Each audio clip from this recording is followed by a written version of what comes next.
Hello, everyone. Today we're going to start talking about measures of variation. So the first type of measure of variation we'll look at is what's called the range. So the range of a set of data values is the difference between the maximum value and the minimum value. The range uses only the max and min, so it's not resistant and does not truly reflect variation among the data values. So if we go back to our Disney World example, I can take my largest value, subtract it from my smallest value, and I would get my range. So my largest value is 75. My smallest value is 20. So we'd have 55 is our range here. So here's our solution. Range is found by subtracting the lowest value from the largest value. So the max is 75, the min is 20. So we'd get 55 minutes. So we're going to show the range always with one decimal place. So we're going to add in the 55.0 minutes. Okay. Standard deviation. This is a big one that we are going to use a lot throughout this course. So the standard deviation of a set of sample values, denoted by S, is a measure of how much data values deviate away from the mean. So we're going to use S to represent the sample standard deviation, and we're going to use sigma to represent the population standard deviation. So both standard deviation, but we break up the notation for sample and population. So we're going to look at a formula here. Oftentimes, we're going to use softwares to find the standard deviation, but if we did have to find it by hand, this is how you indeed find the standard deviation. So you take all the values that we get here, we call x. We subtract those values from the mean. So every value minus the mean value, we're going to square them and sum them all together. So that's step one. Then we divide by the total number of values minus 1, and then we square root that number. That gives us the sample standard deviation. Shortcut oftentimes use the one below. We won't go too much into that one, but that is another way to calculate standard deviation. But again, we're going to focus on technology to find the standard deviation. So the standard deviation is a measure of how much data values deviate away from the mean. The value of S is never negative. It can be 0, but the only way for standard deviation to be 0 is if every single data entry were to be the same. So larger values for standard deviation mean there's a greater amount of variation.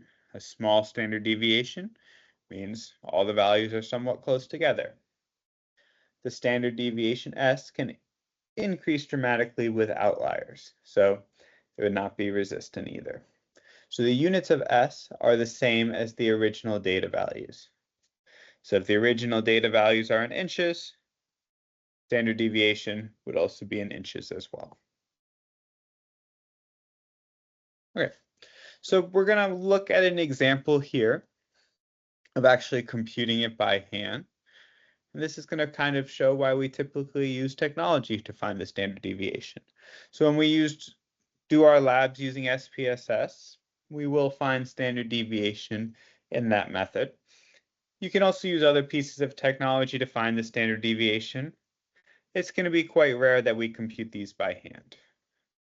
Okay, so the first thing we need to do is we need x bar. We have all the data values, x, but we need x bar. So remember, x bar is the mean. So our first step, we're going to compute the mean. So as a reminder, to find the mean, we're going to add all the values together. So we sum up all the values, and we divide by the total number of values, which is 11, which means our mean would be 39.1, which we did see last time. Same number here. It's the same data set. Step 2, we're going to subtract the mean from each of the individual values. Okay, so if our mean is 39.1, I'm going to do 50 minus 39.1.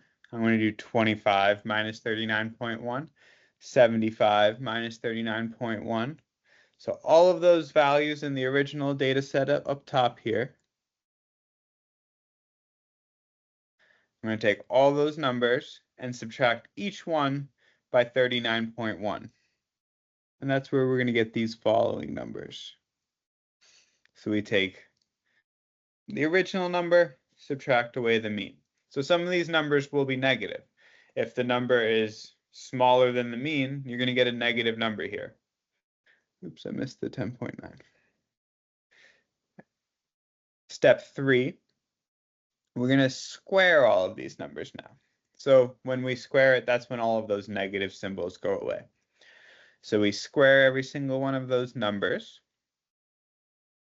and we'll get these numbers that we have computed here. So these are the squares of the following step. And then once they're squared, we're going to sum them. Summation. We sum all of those numbers. When we add them all together, we get 2,740.91. So that's the sum of all those numbers. So if we did this by hand, it would take a while to compute all of those numbers. Instead, with SPSS, it will sum them all for us and actually even tell us the standard deviation. So step 5, we're going to divide this number by n minus 1. So n is 11, since we have 11 entries. So n minus 1 would be 10.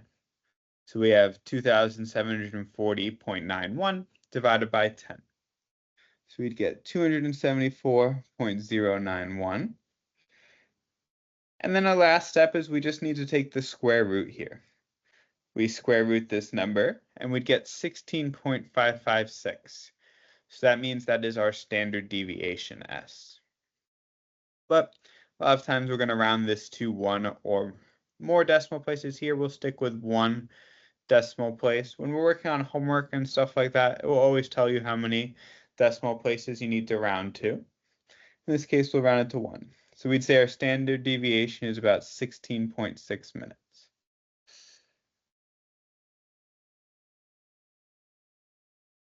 So we're going to use this a lot here, which is what we call the range rule of thumb.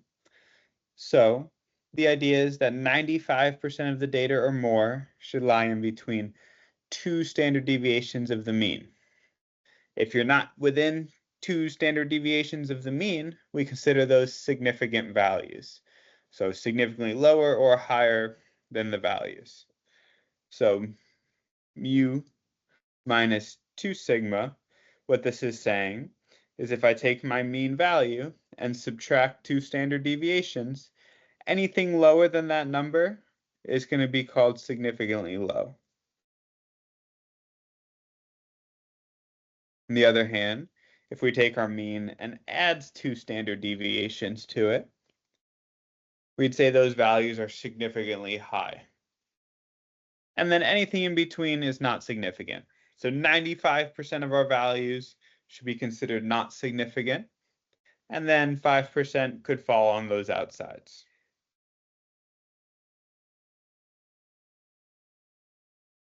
So another measure of variation we oftentimes use is what's called the variance.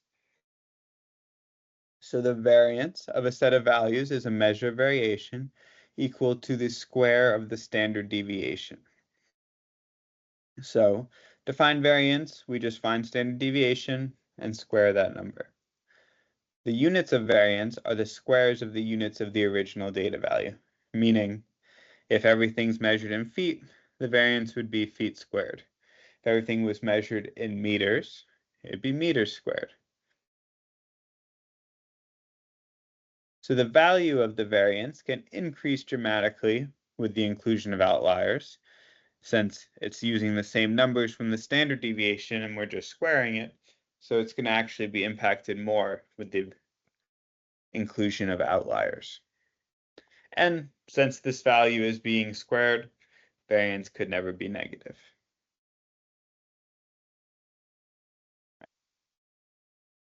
So this goes back to our range rule of thumb. We have what's also called the empirical rule for data with a bell-shaped distribution. So these are all quite commonly known numbers. So if we look at this distribution below, this is a normal distribution since it's bell-shaped. So for now, we're going to call it bell-shaped, but it's what's called a normal distribution. When we find this number standard deviation, 68% of all values should be one standard deviation away from the mean, which means 34.13% will be lower, 34.13% will be higher. So we round it and just say 68, but really it's 68.26. So those are here. So these are all the numbers, one's standard deviation less, one standard deviation more. So within one standard deviation, should have about 68% of the data values. Within two standard deviations, we said already, that should include 95% of the data values. And then within three standard deviations of the mean, that should include 99.7% of the values.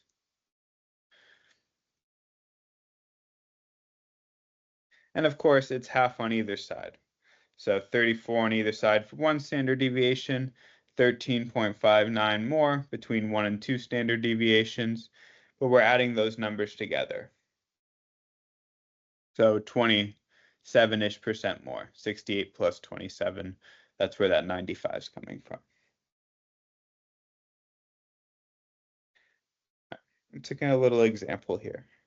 So IQ scores have a bell-shaped distribution with the mean always being 100 and the standard deviations 15. What percentage of IQ scores between 70 and 130? Okay. So two standard deviations would equal 30 since the standard deviation is 15. So we have our standard deviation. We take two of them, we just double that number. Okay. This tells us that two standard deviations from the mean would be 70 and 130. Because if we add 30 to 100, we'd get 130. We subtract 30, we'd get 70. So that's where our range comes from here. And we know from our empirical rule that 95% should fall within two standard deviations. So that's a little example of our empirical rule. If our mean's 100, two standard deviations would be 30. We subtract 30 and add 30. That's two standard deviations. So our range becomes 70 and 130. That's two standard deviations from the mean. So 95% of our values would fall into this range.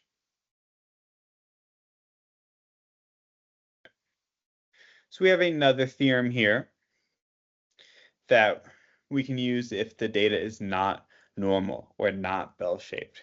So the empirical rule only works if it's a bell-shaped. This theorem applies for all data sets. So it says at least 3/4 of all values lie within two standard deviations of the mean. So no matter how it's distributed, 3/4 of all values should lie within two standard deviations of the mean. And then at least 8/9 of all values should stand between three standard deviations of the mean. So if it's not normal, we can apply this theorem. And it's the same idea as the empirical rule, just we have to be a little more broad because it's not a normal distribution. So going back to the IQ example, so if IQ scores have a mean of 100 and standard deviation of 15, what can we conclude from Chebyshev's theorem? So we can, if we know that the standard deviation is 50, we know already, we double that, we get 30. We add and subtract 30 from 100. That range is 70 and 130. So at least 3/4 of the data should be between those values. So since we're not assuming it's normal here, we know two standard deviations is the range of 70 to 130. So 3/4 of the values would fall between those two standard deviations. If we look at 3 standard deviations, that should include 8/9 of the values. So 3 times 15 would give me 45. So 100 minus 45 gives me this 55. 100 plus 45 gives me 145. So 8/9 of the data should fall between that range.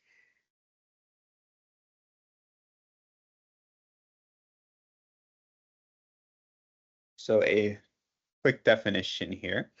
The coefficient of variance for a set of non-negative sample or population data expressed as a percent describes the standard deviation relative to the mean given by the following. So we're going to round the coefficient of variance to 1 decimal place. So if we're looking at a sample, we're going to denote it CV, coefficient of variance. So we're going to take our standard deviation, divide it by our mean, and we're going to multiply by 100. Same thing is true for a population. We still denote it the same thing, but we use sigma and mu instead of S and X bar. So it's the same thing, just we use the different notation for standard deviation and mean if we're dealing with a sample or population. Okay, next time we're going to look at the measure of relative standing and what are called box plots. Have a great day, everyone.